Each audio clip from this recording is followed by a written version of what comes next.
sejahtera dan salam satu Malaysia saya ucapkan terutama sekali kepada pensyarah yang kita kasihi iaitu Prof. Madya Datuk Dr. Norelia binti Kudus, ahli-ahli panel dan sidang hadirin yang dirahmati Allah sekalian. Baiklah hadirin yang dihormati, tak kenal maka tak cinta. Oleh dengan itu, sebelum saya mengupas dengan lebih lanjut tajuk yang akan dibincangkan pada malam ini, izinkan saya untuk memperkenalkan diri saya dan ahli-ahli panel yang lain. Saya, Muhammad Safwan bin Mat Ali, selaku ahli panel yang ditugaskan untuk mengupas serba sedikit mengenai pengenalan falsafah pendidikan kebangsaan dan pembangunan ilmu. Ahli panel kita yang kedua ialah Saudari Anis Najwa binti Zainuddin. Ahli panel kita yang ketiga adalah Saudara Chan Puikit. Seterusnya, ahli panel kita yang keempat ialah Saudara Muhammad Arif Irfan bin Muhammad Zahir. Yang berikutnya adalah Saudara Nur Aisyah binti Saiful Bahari selaku ahli panel kita yang kelima. Dan ahli panel kita yang terakhir iaitu Saudara Muhammad Zafran bin Muhammad Saleh. Baiklah, tajuk forum kita pada hari ini berkisar tentang pendidikan kebangsaan dan peranan dalam pembangunan ilmu. Pelbagai perubahan telah berlaku dengan pantas di dunia hari ini. Ahli-ahli psikologi dan sosiologi telah banyak memberikan sumbangan kepada pembaharuan dalam amalan pengajaran yang menghasilkan mutu pendidikan yang lebih tinggi. Panduan utama pendidikan di Malaysia ialah berdasarkan kepada falsafah pendidikan kebangsaan, iaitu yang lebih dikenali sebagai FPK. Pada amnya, perkataan falsafah boleh difahamkan sebagai pemikiran ataupun pandangan yang rasional dan bernas. Pemikiran atau pandangan ini dihasilkan daripada usaha kajian ahli falsafah dengan cara yang saintifik, sistematik dan logikal. Tujuannya ialah untuk mencari serta membukti kebenaran dan memberi arah tuju atau pedoman untuk perkara-perkara yang penting dalam kehidupan. Baiklah, bak kata pepatah, melentur bulu biarlah dari rebungnya. Maka usaha ini dilakukan pada peringkat awal lagi iaitu pada peringkat sekolah bagi melahirkan rakyat Malaysia yang berilmu pengetahuan, berketerampilan, berakhlak mulia, bertanggungjawab dan berkeupayaan mencapai kesejahteraan diri serta memberi sumbangan terhadap keharmonian dan kemakmuran masyarakat dan negara. Seterusnya, FPK adalah bersifat eklektisisme, iaitu gabungan antara falsafah tradisional dan falsafah progresif. Ini merangkumi falsafah epistemologi, metafizik dan aksiologi.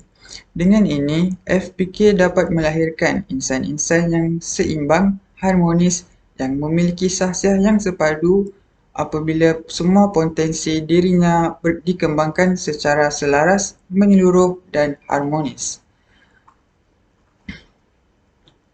Selain itu, FPK digubal daripada usaha berfikir yang rasional dan kritis berlandaskan daripada ideologi negara sebagaimana yang telah dimanifestasikan dalam laporan dan dasar pendidikan termasuk buku negara.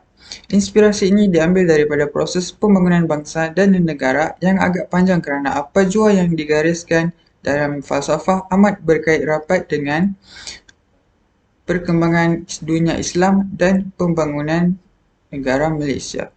Akhir sekali, FPK membolehkan tujuan dan matlamat pendidikan untuk individu serta negara supaya menjadi lebih jelas dengan menggariskan segala istilah, pemikiran dan prinsip berkaitan dengan bidang pendidikan di negara kita. Dengan kata lain, ia menggabungkan matlamat, dasar-dasar dan amalan-amalan dalam pendidikan sebagai satu identiti keseluruhan yang kekal, jelas dan logik. Baiklah, seterusnya saya ingin menjemput Saudari Anis Najwa bagi membentangkan bahagian yang seterusnya, iaitu objektif FPK. Sekian, terima kasih. Saudara Safwan, baiklah. Kerana masa itu emas, tanpa melengahkan masa lagi, saya akan menyampaikan isi dan huraian saya. Setiap permasalahan yang berlaku pasti ada jalan penyelesaiannya. Tidak kira betapa rumitnya situasi itu, pasti ada solusinya. Bak kata peribahasa, di mana ada kemahuan, di situ ada jalan. Namun begitu, sebelum kita dapat menyelesaikan sesebuah permasalahan itu, sewajarnya kita bermula dari tangga yang teratas sekali, iaitu merungkai punca permasalahan itu berlaku. Seterusnya, dilanjutkan pula dengan menyelidik apakah objektif kajian tersebut. Baiklah, mari kita mengupas dengan lebih dalam lagi apakah makna objektif kajian ini. Secara kasarnya, objektif kajian boleh ditangarifkan sebagai matlamat yang hendak dicapai dalam sesebuah kajian. Objektif kajian hendaklah menjawab kepada persoalan tajuk yang sedang dikaji.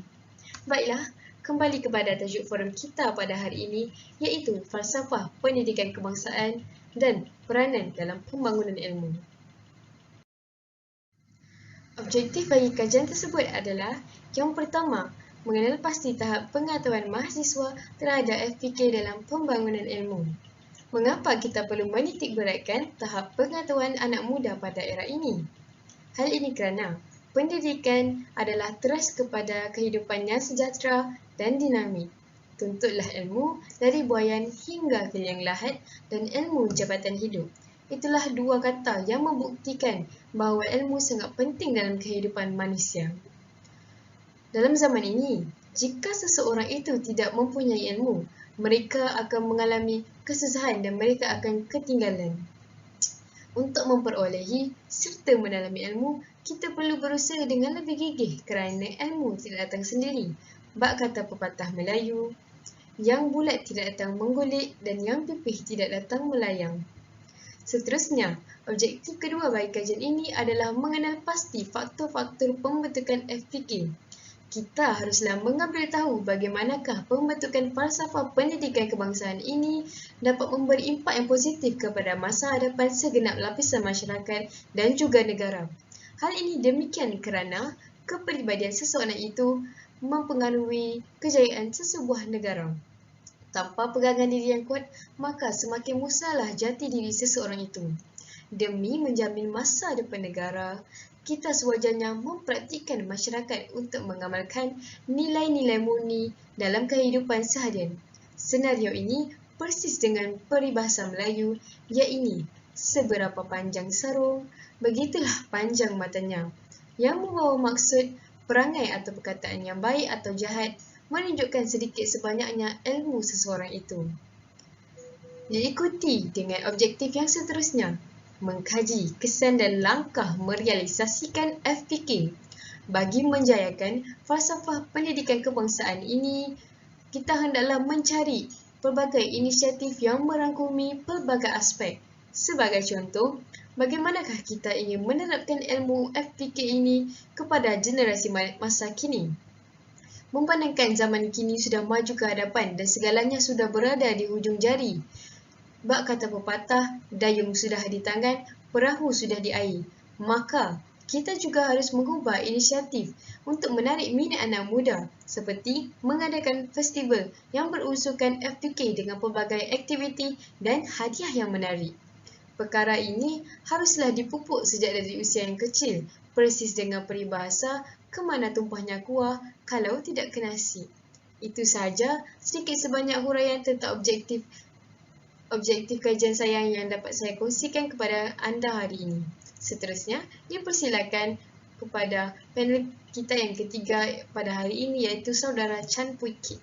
Terima kasih saudari Anis Nasra yang membawa perkongsian yang begitu menarik. Seterusnya, saya akan membentangkan tentang faktor pembentukan falsafah pendidikan kebangsaan (FPK). Untuk faktor pertama, yaitu faktor agama. Agama merupakan elemen yang penting bagi sesebuah negara untuk berkembang maju ke hadapan. Agama Malaysia terdiri daripada berbagai kaum. Setiap kaum menganut agama yang masing-masing. Agama-agama ini adalah bebas dianut oleh masyarakat Malaysia dan mengikut undang-undang negara. Agama Islam merupakan agama rasmi negara. Unsur agama yang dapat dihayati dalam pembentukan FPK adalah mewujudkan insan yang harmonis dan seimbang dari segi intelek, rohani, emosi, dan jasmani. Pendidikan agama yang kukuh dapat memberi kesedaran yang tinggi. Sebagai contoh, seseorang dapat membuat pemikiran dan melakukan perkara yang betul tetapi mengelakkan diri daripada kesalahan dan kejahilan. Untuk faktor yang kedua, iaitu faktor sosial. Kemakmuran dan keharmonian negara amat bergantung kepada amalan dan sikap masyarakat. Tuhan yang melahirkan kita semua insan yang spesial. Sebagai contoh, ada yang suka bergaul-gaul dan ada yang suka buat benda sendiri sahaja. Jadi, cara sosial setiap orang adalah berbeza. Kita mungkin menyinggung perasaan orang lain semasa kita membuat semasa kita bersosial. Hal ini demikian kerana kita tidak memahami antara satu sama lain dan kurang percampuran serta berinteraksi antara kaum. Kalau situasi ini tidak diubah secepat mungkin, masyarakat tidak akan timbul rasa kepercayaan dalam diri setiap kaum. Apabila kepercayaan ini telah hilang, maka sesuatu hubungan yang baik suka dibentukkan. Jadi, sikap yang positif seperti sikap terbuka amat penting dalam mencapai perpaduan kaum untuk mewujudkan kestabilan sosial. Seterusnya, iaitu faktor ekonomi. Faktor ini banyak mempengaruhi maklumat pendidikan dalam usaha membawa pembangunan dan kemajuan negara. Cuba kita fikirkan, jika ekonomi tidak stabil, maka aktiviti juga perjalanan bagi melaksanakan falsafah pendidikan kebangsaan ini tidak dapat dijalankan dengan teratur dan teliti. Terdapat berbagai aktiviti yang telah dijalankan bertujuan bagi melahirkan rakyat yang lebih terlatih dan mempunyai ilmu dalam pelbagai kemahiran, supaya mereka dapat membantu negara dalam memperkembangkan ekonomi dan meningkatkan daya pengeluaran untuk menjamin masa depan negara yang lebih baik. Secara keseluruhannya, faktor ekonomi ini adalah satu kita. Sekiranya falsafah ini dilaksanakan dengan lancar, sistem pendidikan akan maju dan ramai intelektual akan dilahirkan untuk memberi sumbangan kepada negara. Itu dah sahaja kekongsian daripada saya. Terima kasih. Seterusnya saya akan mempersilakan saudara Arif Irfan untuk membentangkan kesan falsafah ini. Terima kasih kepada saudara Campur Kit. Kini tiba giliran saya untuk membentangkan kesan FPK, iaitu falsafah pendidikan kebahasaan kepada pembangunan ilmu. Kesan FPK ini terbahagi kepada 3, kesan kepada individu, kesan kepada masyarakat dan kesan kepada negara. Yang pertama saya ingin membentangkan kesan kepada individu, kesan FPK kepada individu. Kesan yang pertama adalah dapat menyemai sikap bertanggungjawab kepada diri sendiri dan keluarga. Tanggungjawab kepada diri sendiri ini adalah merujuk kepada kesanggupan diri seseorang untuk memikul dan melaksanakan tugas serta kewajipan yang diamanahkan dengan sempurna. Tanggungjawab kepada keluarga pula bermaksud kewajipan yang harus dilaksanakan oleh setiap individu untuk mewujudkan keluarga yang harmoni dan bahagia. Tanggungjawab kepada keluarga ini terbahagi kepada banyak cabang, antaranya ialah tanggungjawab kepada ibu bapa, adik-beradik dan saudara mara. Sebagai contoh yang mudah, salah satu tanggungjawabnya adalah menjaga perasaan antara satu sama lain. Kesan yang seterusnya adalah dapat meningkatkan penguasaan ilmu individu. Hal ini dapat dilihat apabila seseorang itu memanfaatkan ilmu yang dipelajarinya untuk diri sendiri, malah untuk orang sekeliling. Juga sebagai contoh, ilmu agama yang dapat dikongsi bersama. Selain itu, ia juga dapat menjadikan seseorang itu berfikiran luas dan terbuka.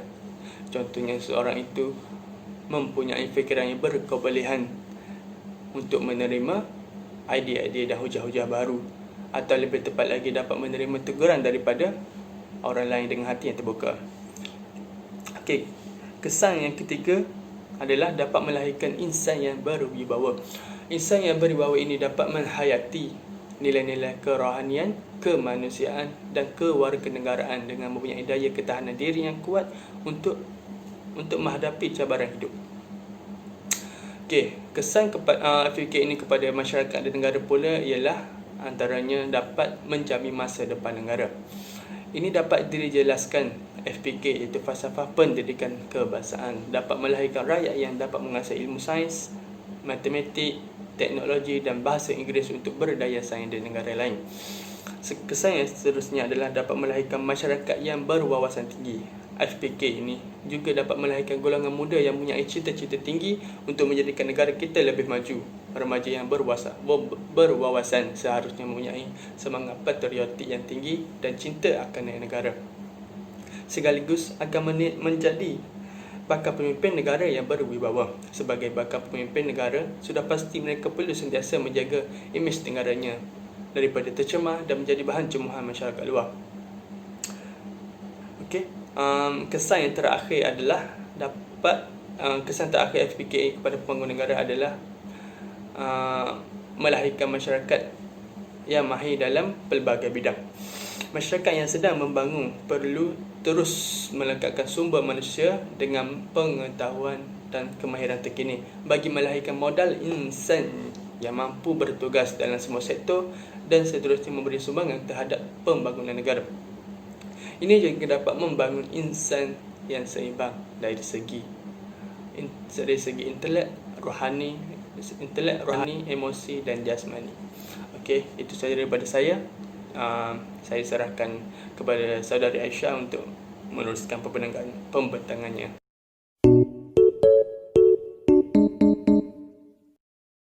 Kepada saudara Irfan atas perkongsian beliau sebentar tadi. Seterusnya, saya akan mengupas serba sedikit mengenai langkah-langkah untuk merealisasikan falsafah pendidikan kebangsaan dalam pembangunan ilmu. Sudah terang lagi bersuluh pihak yang memainkan peranan utama dalam merealisasikan falsafah pendidikan kebangsaan ini merupakan golongan pendidik yang terdiri daripada pihak Kementerian Pelajaran Malaysia, pihak pentadbiran sekolah dan guru. Dalam membincangkan strategi merealisasikan falsafah pendidikan kebangsaan, pihak Kementerian Pelajaran Malaysia menggunakan pendekatan strategik seperti yang termaktub di dalam buku Dasar Pendidikan Kebangsaan. Strategi yang dilakukan oleh Kementerian Pelajaran Malaysia merangkumi 3 bidang. Salah satu daripadanya ialah pembangunan insan. Dalam strategi pembangunan insan, matlamat utamanya adalah untuk membantu perkembangan seseorang murid dengan sepenuhnya dari segi jasmani, rohani, mental dan emosi serta menanam dan mempertingkat nilai moral yang diingini untuk menyampaikan ilmu. Terdapat beberapa penekanan yang diketengahkan dalam strategi ini, antaranya ialah dengan penyediaan kurikulum yang relevan dengan mengubah suai kandungan sukatan pelajaran mengikut keperluan semasa. Antaranya adalah dengan mewujudkan bidang mata pelajaran seperti matematik dan bahasa untuk tujuan komunikasi, bidang pendidikan Islam, pendidikan moral, geografi dan sains untuk mengenali manusia dan alam sekeliling serta pencipta kita.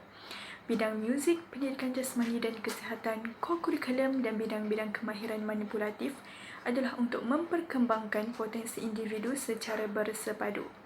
Seterusnya, pihak pentadbiran sekolah juga boleh menganjurkan berbagai program akademik seperti contoh penganjuran Kem Bina Minda Cemerlang yang akan memberi banyak manfaat kepada para pelajar yang terlibat, terutamanya kepada pelajar yang akan mengambil peperiksaan penting seperti Sijil Pelajaran Malaysia dan Pentaksiran Tingkatan 3. Dengan adanya penganjuran program seperti ini, para pelajar bukan sahaja dapat mencapai kecemerlangan dalam akademik tetapi juga kecemerlangan dalam sahsiah. Hal ini kerana semasa program tersebut, para pelajar didedahkan tentang teknik belajar dan teknik menjawab soalan dengan betul. Penganjur program kebiasaannya akan menjemput pakar-pakar yang mahir dalam kemahiran belajar ibarat jauhari mengenal manikam. Melalui cara itu, para pelajar akan menggunakan pengetahuan yang mereka dapat untuk belajar secara berkesan selepas menamatkan program tersebut. Di samping itu, para pelajar juga dapat mengetahui teknik yang betul untuk menjawab soalan peperiksaan seperti yang dikehendaki oleh pemeriksa dalam peperiksaan. Jelaslah bahawa dengan adanya penganjuran program akademik seperti ini akan dapat memberikan kebaikan yang banyak kepada para pelajar untuk mencapai kecemerlangan dalam peperiksaan, sekaligus dapat melahirkan individu yang seimbang dan harmonis yang mana merupakan pernyataan utama dalam kandungan falsafah pendidikan kebangsaan. Akhir sekali, guru haruslah mempunyai ciri-ciri yang boleh menjadi ikutan oleh anak pelajar. Hal ini kerana untuk membentuk pelajar yang berakhlak mulia seperti yang dinyatakan dalam falsafah pendidikan kebangsaan, maka para guru perlulah menunjukkan sikap yang baik supaya dapat dijadikan ikutan oleh para pelajar. Bak kata pepatah Melayu, guru kencing berdiri, anak murid kencing berlari. Pepatah ini amat sesuai untuk dikaitkan dengan pentingnya sasiah guru yang ditunjukkan kepada anak pelajar. Dalam hal ini, guru perlu terlebih dahulu menunjukkan sasiah yang baik supaya pelajar dapat mencontohi kepribadian guru kerana guru merupakan ejen perubahan pelajar. Antara sasiah yang boleh ditonjolkan adalah seperti berbudi bahasa, bersopan, berdisiplin dan bermoral. Sekiranya guru tidak menunjukkan disiplin yang mantap, misalnya merokok dalam kawasan sekolah, sudah semestinya akan menjadi teladan yang tidak baik untuk para pelajar. Tambahan pula, pelajar-pelajar generasi kini mudah terpengaruh dengan keadaan sekeliling. Jadi sekiranya guru merokok di dalam kawasan sekolah, pelajar akan turut sama melanggar disiplin dengan mengisap rokok. Mungkin budaya rokok dianggap mudah, tetapi budaya inilah yang akan mendorong pelajar-pelajar untuk melakukan lebih banyak masalah disiplin di sekolah seperti gangsterisme dan vandalisme. Hal sebegini tidak seharusnya berlaku sekiranya guru menunjukkan contoh teladan yang baik kepada para pelajar. Pada masa yang sama, guru tersebut telah memusnahkan kepercayaan pelajar terhadap guru tersebut. Justru itu, bagaimanakah aspirasi yang terkandung dalam falsafah pendidikan kebangsaan mampu tercapai? Maka itu, dengan adanya ciri-ciri baik yang ditonjolkan oleh para guru terhadap anak pelajar akan dapat membantu dalam mencapai aspirasi falsafah pendidikan kebangsaan, iaitu melahirkan rakyat yang berakhlak mulia, berdisiplin dan berilmu pengetahuan. Itu sahaja daripada saya. Seterusnya saya akan menjemput saudara Zafran untuk membuat sedikit rumusan berdasarkan tajuk forum kita pada hari ini. Dengan segala hormatnya, dipersilakan.